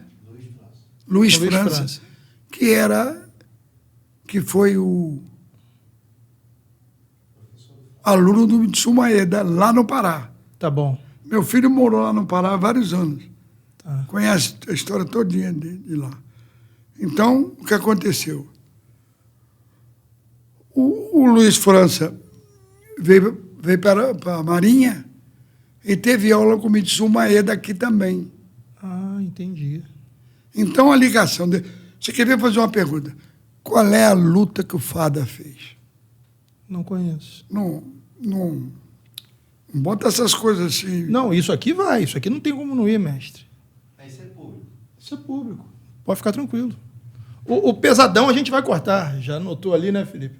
Mas isso aí pode falar, por Pelo favor. amor de Deus. Não, mas isso aqui vai. Que vai dar um rebu danado. Mas o rebu faz parte. E eu já tô doido para arranjar uma briga com a besteira que eles lá da 10º grau. No CND eu registrei que não podia dar 10º grau. Mas fala. 10º grau é dos pioneiros. Ah. Quem são os pioneiros? Aí, Felipe, é o que você perguntou hoje, que só o Hélio tinha e tal. Pioneiro. Carlos Grace, Oswaldo Grace, George Grace. O bisavô do Michael, como é que é o nome dele? Gastão Filho e Hélio Grace. Pronto. Foram só os 5. Só eles têm essa Só eles. honraria. Foi o que eu fiz. Quem fez as regras todas fui eu. Sim. O Hélio aprovou, claro que eu não podia, Sim. eu não tinha autoridade para fazer as coisas sozinho. Eu- Mas eu apresentava as ideias, as faixas, por exemplo. Você quer ver a preocupação minha com as faixas? O Hélio não concordava de jeito nenhum. Aí eu falei para ele, Hélio, você quando estava na escola no primeiro ano, você aprendia a coisa do primeiro ano. E no segundo ano, você aprendia a coisa do primeiro ano? Não. E no terceiro ano? Como é que você fez? Aprendi a coisa do terceiro ano. A mesma coisa, você não pode chegar na academia e começar a dar uma aula para todo mundo, de tudo que é faixa. Os alunos vão embora da academia. Hoje, mais ainda. E hoje você tem para onde se virar. Naquele tempo não tinha. Você tem como correr atrás. Né? Eu, por exemplo, fiz judô. Fui faixa preta de judô, tive 4 ou 5 graus. Agora eu recebi faixa vermelha de judô. Quer dizer, eu tô com 2 faixas vermelhas, a do judô e a do jiu-jitsu. Entendeu? Entendi. Mas Estão me ameaçando no karatê também, mas eu não sei se vai ser. Não. Mas não perde o fio da pergunta que o senhor mesmo trouxe à mesa, que foi: que luta o Fada fez? Nenhuma. Nunca enfrentou ninguém, nunca enfrentou nenhuma outra arte marcial para provar que a nossa é melhor. Nunca lutou pelo jiu-jitsu contra nenhuma Não, outra? nunca teve luta que exista na história, não tem nenhuma. Entendi. Agora, vê o Hélio. Não, Quantas outras o Hélio fez? Que isso? Eu estava na academia, chegava 4, 5 japoneses de uma vez. E chegavam todos cheios de onda que queriam treinar com o Hélio. E o Hélio destruía todo mundo. Mas o Fada não lutou nem esportivamente o jiu-jitsu? Só de pano? Não tinha competição, não tinha nada. Não tinha. Na época era vale tudo. Era Só porrada, passou a ter competição depois que eu criei as regras. É verdade. Depois, a diferença de faixa, depois que eu fiz a hierarquia de faixa, hoje em dia, por que a faixa da branca, passando pelas crianças, até na preta, tem uma tarja Com os graus. de 2 centímetros branco? Ah, depois da parte preta? É uma moldura. Ali dentro, aonde está a ponta branca, é entre os graus da faixa. Aí depois surgiu a faixa preta, que a ponta é vermelha. Sim. Por quê? Por que a ponta é branca, a ponta dos outros é preta e a Isso que eu tava falando, vermelha? é preta, para você botar os grauzinhos ali nas faixas coloridas. Por né? quê? Não sei. É que eu nunca contei para ninguém. Sabe o que eu fiz? Ah. Você entra na academia de faixa branca, o que você deseja ser? Próxima faixa. A preta. É. Aí então, por isso eu botei a ponta preta. Ah, tá bom. Seu caminho até ali. Entendi. Perfeito. Aí, depois eu fiz o 7º grau, que era a faixa vermelha e preta. E a moldura da faixa vermelha e preta, ela é bronze. Na vermelha e branca, que é a moldura é prata. E a vermelha, a moldura é amarela, de ouro. Que até isso. Por isso que eu te digo que eu também sou inspirado. Como é que eu ia bolar esses negócios todos? E o tempo de luta? Ó, eu agora estou estudando e preparando uma nova regra para o jiu-jitsu. Aquela toda que eu fiz, que a confederação usa, que as federações usam, que o mundo inteiro usa, vão cair. Vão cair? É, porque eu vou fazer uma melhor. Baseada em quê? Mais dinamismo? Por quê? Por quê? Por quê? Por quê? Porque o jiu-jitsu virou um Kama Sutra. Você fica abraçado no cara, depois de noite você telefona para ele, pô, eu tô com saudade do teu cheiro. Sensacional. Porque o rapaz é uma amarração danada. Segura! Mas eu tive que fazer a regra com essas falhas, porque eu não tinha ideia do que ia acontecer depois. Foram perfeitos. Aí então, agora que eu tenho ideia, eu vou fazer uma. Não vai ter mais tempo. Aí ferrou, irmão. Que absurdo, Mansur. Você não vai botar tempo na luta? Uma luta, vamos dizer, 100 faixa preta lutando sem tempo? São 2 meses de torneio. Sabe por quê? Porque não tem dinâmica. Não entendi, mestre. Eu boto mais tempo, não boto 7 pontos. Não entendi. Eu tô Não viajando. entendeu? Por exemplo, se você pisar fora do ringue, para mim é fuga. Menos pontos. Perdeu 1 ponto. Perdeu 1 ponto. Teu adversário ganhou. Se você faz uma guarda-aranha, para mim é amarração de luta, porque você está segurando os braços do cara, você está com os seus 2 ocupados e o dele também. Você vai fazer ele bater com o quê? Com a cabeça? E daí vai para frente. Cada coisa mais absurda que eu fui enxergando com a minha experiência e quero fazer isso. Uma luta de criança vai ter 5 pontos. Tudo vai valer 1 ponto. Não tem mais negócio de 2 pontos, 4 pontos, 3 pontos, não. Tudo vai valer 1 ponto. Completou 5 pontos, ganhou o cara aqui. Ah, igual no wrestling, tiver uma distância de ponto muito Acabou grande, a luta. Aqui vai acontecer, 3, 4 minutos, a luta acabou. Ou você solta os bichos em cima do cara, enquanto... Para ter dinâmica, que agora você vê, é vergonhoso ficar lá abraçado. Então, mestre, mas para isso acontecer, tem que estar muito clara e não subjetiva como é hoje a questão da desclassificação. Porque é muito raro você ver alguém desclassificar por combatividade no Tudo isso eu estou fazendo. Tudo isso. Por exemplo, o senhor trabalhou na comissão de arbitragem da Confederação por muito tempo, correto? O senhor acredita, olhando de onde o senhor olhou, estou falando do senhor de novo, você, mestre, acredita que olhando de onde você olhou, todo juiz tem peito de desclassificar um cara muito renomado no jiu-jitsu? Não tem. Não tem. E não é o juiz que vai desclassificar. É a mesa.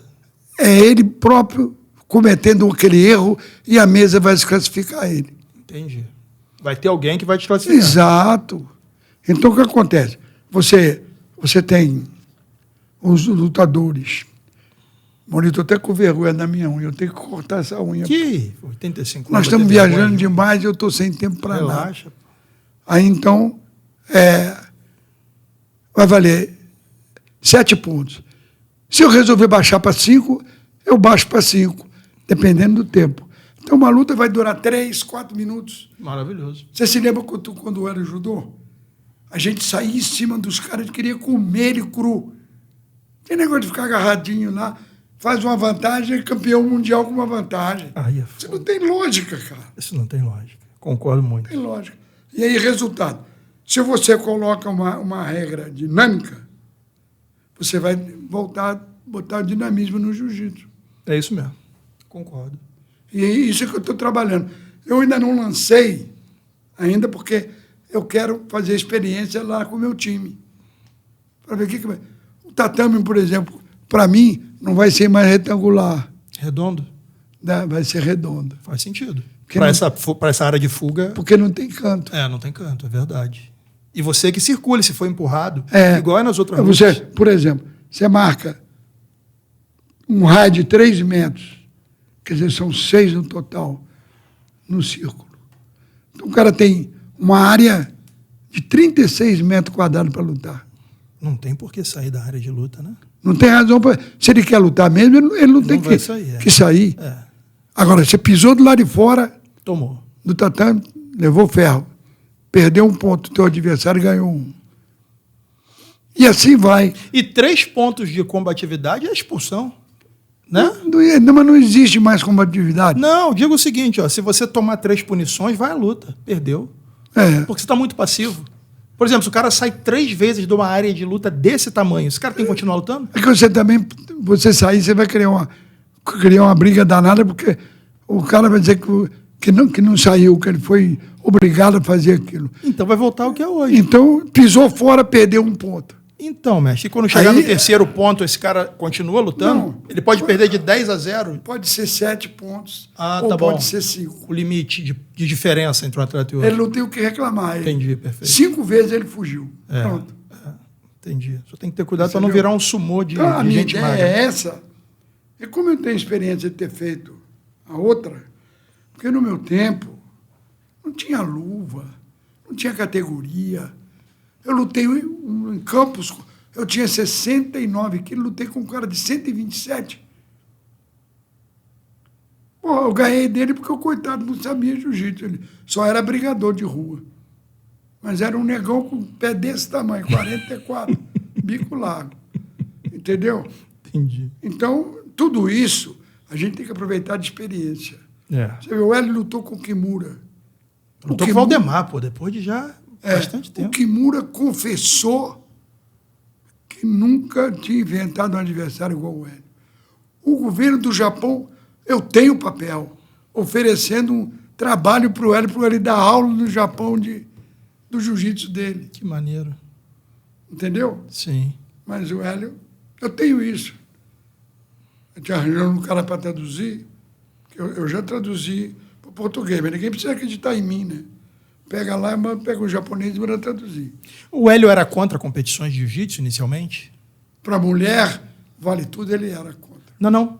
Eu estou falando jiu-jitsu esportivo. Ele não gostava de competição porque ele achava que o jiu-jitsu era defesa pessoal? O Hélio não aceitava o jiu-jitsu esportivo como ensinamento. Entendi. Você tinha que ter aula de... Ele dizia, não existe um faixa preta que não sabe defesa pessoal. Entendi. O cara não sabe defesa pessoal, ele não é faixa preta. Não é campeão de jiu-jitsu. E ele era categórico. Entendeu? Então o cara tem que saber defesa pessoal para ele ser faixa preta. Você já imaginou hoje, em dia, tem 200 faixa preta para disputar uma competição? Já imaginou quanto tempo lá? 3 meses de campeonato. Quem vai patrocinar um negócio desse? São 10 minutos cada luta. É pouco dinâmico, eu concordo. Então o cara fica amarrando, não se esforça. Chega no final, tem uma vantagem, segura lá e fica, segura, todo mundo gritando, segura. Isso que o Hélio ficava maluco. Ridículo. O Hélio só faltava ter um infarto. quando o cara fala, segura. Vem aqui para segurar ou para lutar. Ele ficava bravo. O Royler talvez tenha sido o cara mais técnico dos Gracie que eu vi lutar. Olha, eu vou te dizer, para mim, o mais técnico é o Rickson. Mas o Royler anda coladinho nele. O Royler era sinistro. Sabe por quê? Porque o Royler não teve a vantagem de o Rickson, aquele físico todo. Isso que eu ia falar, o Royler era o menor. Era enfrentava o menor e todo mais mundo. Fraquinho. Lutou com a Mauri Bittetti, lutou com o Zé Mário. Meu irmão. O Royler era o Hélio, 60 quilos. Sim. Entendeu? Sim. Então... O Roger é o melhor que eu vi lutar, incomparável. Mas... Eu não vi todos. Então, exatamente. O Roger é um totem. O Royler era pequeno. Talvez um Royler do tamanho do Roger seja um pesadelo. Eu tenho fotografia do Roger sentado aqui na minha perna, assim. Garoto. Sim. Entendeu? Sim. Então, o Carlos, a Reila, o Robson e o Roger sentado na minha... Eu e o Roger sentado na minha... Para mim, o Roger Gracie é a personificação do jiu-jitsu Gracie. O cara finaliza todo mundo, bicho. Exato. Com jiu-jitsu básico. Sem firula. E o pior, você não falou. O Roger não tem negócio de birimbolo. Que birimbolo? Ele vai passar. Ele vai ali nos detalhes. Ele vai te raspar de tesoura. Ele vai passar, montar e vai te estrangular. É igual o sistema que usa. Como é que eu fiz o sistema Kyoto? Por quê? Porque o sistema Kyoto é totalmente diferente dos outros. Eu preparo o cara, por exemplo, chega na academia para ter aula, você começa a correr no tatame. Qual é a vantagem? Que você está levando? Você vai postar alguma corrida? Não. Você começa a fazer polichinelo. Você vai voar? Não. Então, você tem que ter... Eu tenho 34 sistemas que eu chamo de escapada, que eu não chamo de fugida. Fugida de quadril. É errado. Jiu-jitsu não foge. Escapada de quadril, escapada de ombro, escapada inversa. Ponte. Meus alunos lá na academia, eles fazem o aquecimento com aquilo que eles usam durante a luta. Você quer ver quantos quilos você está? 105. 105. A Mauri está com 105. Quando você faz uma ponte para sair de baixo, com 105 quilos, você faz bem. Mas se puser um outro 105 em cima de você, como é que você vai fazer? Vai ficar difícil. Você tem que ter treinamento para isso. É. Então é isso que eu digo. Então tem que ser uma coisa assim. Ninguém pega uma criança, dá uma bicicleta e manda ele andar na Avenida Rio Branco. Não. Primeiro tem rodinha. Você tem que obedecer a sua... Como é que eu vou dizer? O senhor quer dizer que hoje a academia de jiu-jitsu já começa no birimbolo, o cara que não sabe nem rolar? É isso? Dando uma miloca em pé. Sim, entendi. O cara não sabe nem cair. É. Então, resultado. Não vai acontecer mais isso. Com essa regra nova, os caras vão ter que dar aula. E eu pretendo fazer também os exames para faixa preta com defesa pessoal. O cara tem que mostrar o que ele sabe. Eu estou vendo você aí com esse físico todo. Pô, você pegar um cara que não tem o seu complexo físico, você vai trucidar ele, não precisa nem de saber jiu-jitsu. Se ele não soubesse defender, sim. Mas se ele souber... Então, agora, se ele for um Hélio Gracie da vida, aí ele vai matar. o cara doente, que não tinha força nenhuma, que não... Aliás, ele não tinha, não. Ele não fazia porque ele não tinha. Né? E o que ele fez? Você imaginou o Waldemar com 92 quilos de peso, o Hélio com 60? Então, e a diferença de idade também? O Kimura com 93 quilos de peso e o Hélio com 60? Sim. Com a diferença de idade também. É. Você viu a luta do Mike Tyson? Agora? Vi. Você viu o peso da idade? É implacável. Não há quem resista. Mike Tyson perdeu a luta. Sim. Por quê? O cara não tem a metade do boxe, o Mike Tyson. Não. Só que o Mike Tyson não tem condições mais de fazer o que ele fazia. Nenhuma. Entendeu? Sim. Então você tem que dar valor a quem tem. E eu só dou valor a quem tem. Eu não fico endeusando ninguém. O cara fez uma luta, ganhou uma luta, vai no pódio, você bota uma faixa na cintura dele. Que isso? Tá errado? Porra, lógico. Ele tem que mostrar o que ele sabe. Se ele não souber passar tantas posições de guarda, sabe fazer tantas guardas, tanto isso, tanto aquilo, ele não tem direito de botar uma faixa preta na cintura. Não Você sabe acha que nada. hoje tem muito faixa preta que não é faixa preta?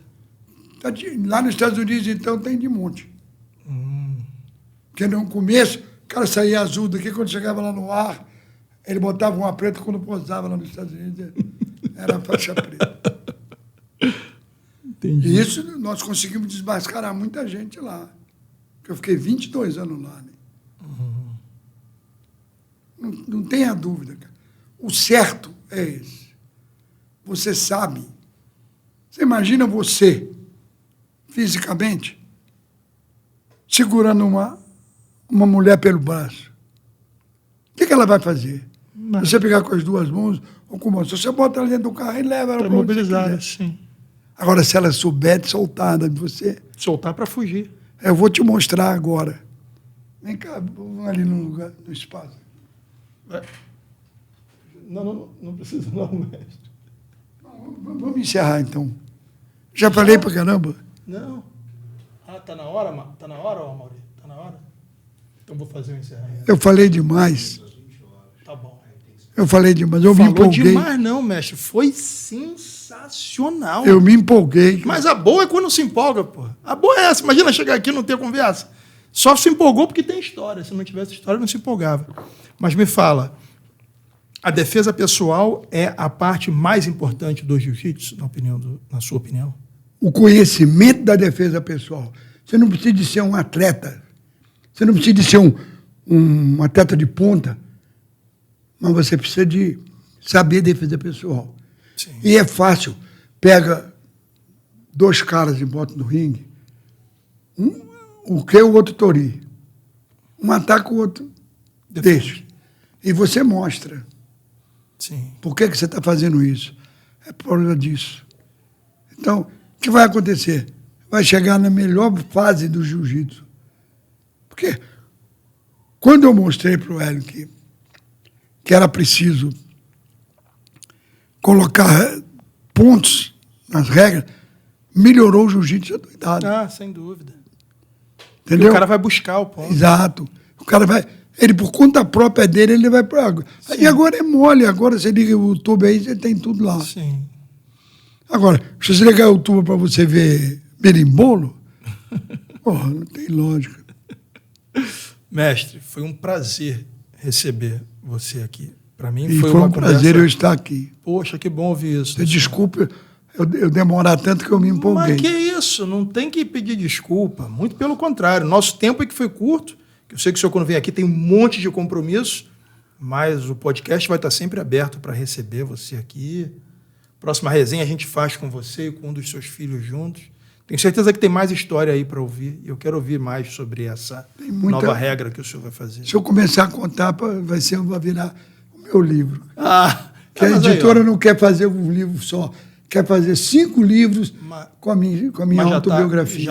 Já tá em andamento? Já estou com... Cheguei num lugar de 40, quando eu estou com 40 anos de idade. Você vai cair duro. Só milagre tem 39.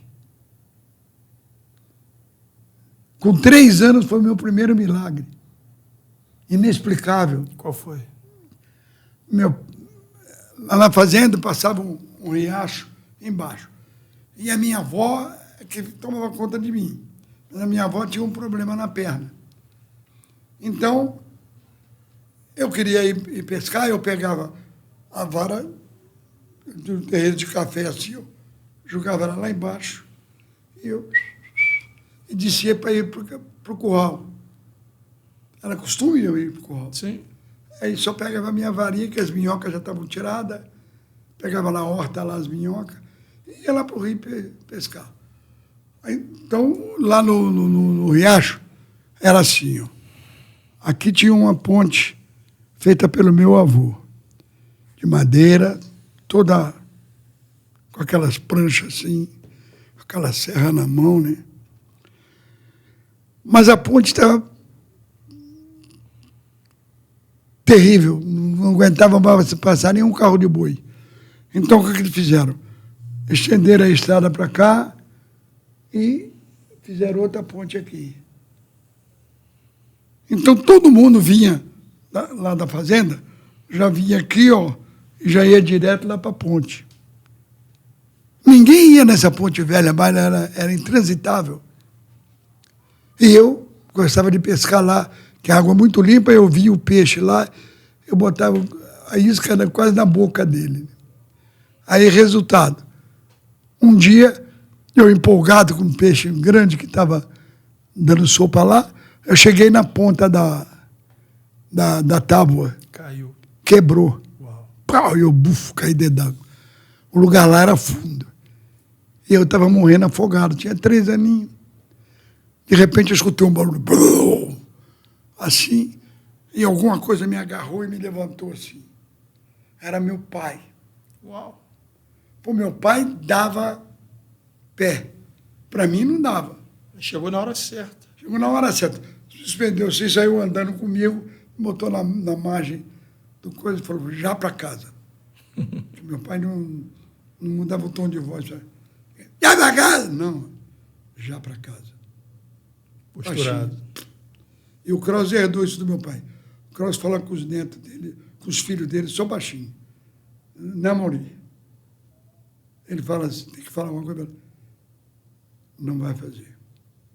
Você não ouve o que ele fala com os filhos dele. Mas os moleques estão tudo ali treinadinhos. E já obedece. E aí, resultado. Eu ia morrer afogado. Se meu pai... Como que meu pai... E foi naquela ponte se não dava para ele passar nela. Por quê? Não sei o que foi que Deus falou com ele. E ele veio correndo e se jogou lá dentro e me pegou, suspendeu. Eu escutei aquele barulhão batendo na broma. Eu já não estava mais fazendo nada. Vou querer ver os outros milagres todos no seu livro. Senão a Mauri vai me matar aqui. A gente pega Obrigado, mestre. A gente pega o Uber aí e vai embora. Pô, mas obrigado pela sua vinda. Quero que o senhor venha aqui com mais tempo, por favor. Eu que agradeço a tua paciência. Não, que isso. Mestre Francisco Mansour no Connect Cast, galera. Osse.